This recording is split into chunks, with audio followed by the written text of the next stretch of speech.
अमरावती शहरात सोमवार 7 जुलै रोजी एका बॉम्बच्या अफवेने मोठी खळबळ उडवून दिली।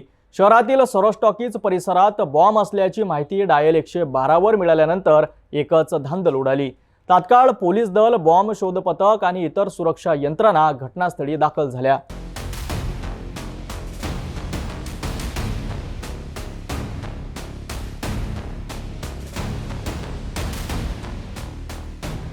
सोमवार 7 जुलै रोजी अमरावती शहरातील सरोज टॉकीज परिसरात बॉम्ब असल्याची माहिती डायल 112 वर पोलिसांना मिळाली। या माहितीनंतर कोणताही धोका न पत्करता सिटी कोतवाली पोलीस, बॉम्ब शोध पथक, श्वान पथक आणि QRT पथक तात्काळ घटनास्थळी दाखल झाले।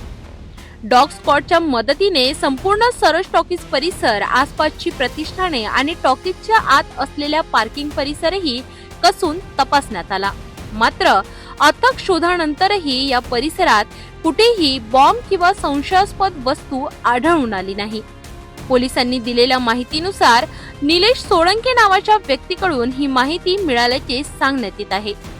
ज्यावेळी हा कॉल आला त्यावेळी सरोज टॉकीजच्या आत एक शो सुरू होता, त्यामुळे कोणतीही गोंधळाची परिस्थिती निर्माण होऊ नये यासाठी पोलिसांनी विशेष दक्षता घेतली होती।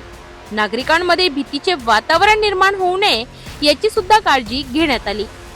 सध्या पोलीस या कॉल करणाऱ्या व्यक्तीचा शोध घेत आहे। या व्यक्तीचे शेवटचे लोकेशन अमरावती रेल्वे स्टेशन परिसरात मिळाले होते।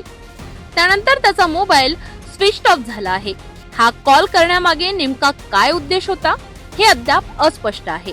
पोलीस या प्रकरणाची सखोल चौकशी करीत आहे। सर्चिंग ऑपरेशन सुरू असताना परिसरातील वाहतूक तात्पुरती दुसरीकडे वळविण्यात आली होती, जेणेकरून नागरिकांना कोणताही त्रास होऊ नये आणि शोध कार्यात अडथळा निर्माण होऊ नये। घटनास्थळी ACP जयदत्त भवर, सिटी कोतवाली पोलीस ठाण्याचे पोलीस निरीक्षक मनोहर कोटनाखे आणि मोठ्या संख्येने पोलीस पथक उपस्थित होते। आज दुपारी साधारण 3-3:15 वाजेच्या सुमारास डायल 112 वरती एक कॉल आला होता।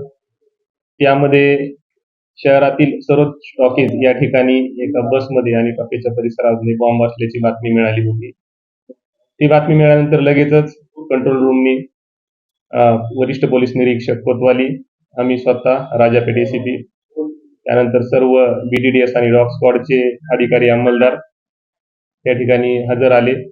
शोध घेतला, परंतु अशी कोणतीही गोष्ट त्या ठिकाणी मिळाली नाही।